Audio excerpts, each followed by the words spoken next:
তো আজকে আমি সরিষা বাটা দিয়ে আইড় মাছ রান্না করব।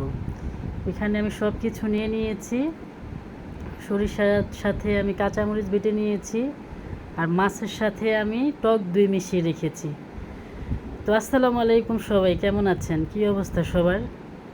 চলেন আমার রান্নার ডিটেলসটা আপনাদের সাথে বলি। পেস্ট আমি ভেজে নিব, তারপরে সাথে সাথে আদা রসুন বাটা, মরিচ, তারপরে হলুদ মরিচ ছের গুঁড়ো সব কিছু একসাথে দিয়ে একটু নাড়াচাড়া করবো।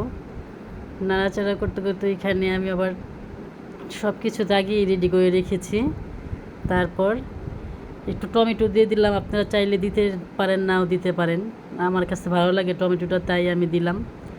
আর এখন আমি এই সরষে বাটা দিয়ে দিলাম, ওইটার সাথে কাঁচামরিচ কিন্তু বেটে নিয়েছি, আগেই মিক্স করা ছিল। আসলে এই রান্নাটা সম্পূর্ণ আমার নিজের, আমি কাউকে ফলো বা কপি করা কোনো কিছুই বা করি নাই। এটা আমার একদম নিজের থেকেই করা, হঠাৎ করে মাথায় আসলো। তো এই তো রান্না করলাম, এত মজা হয়েছে। এই রান্নাটা অনেক আগের ছিল, তো ভয়েস ওভার আজকে দিচ্ছি।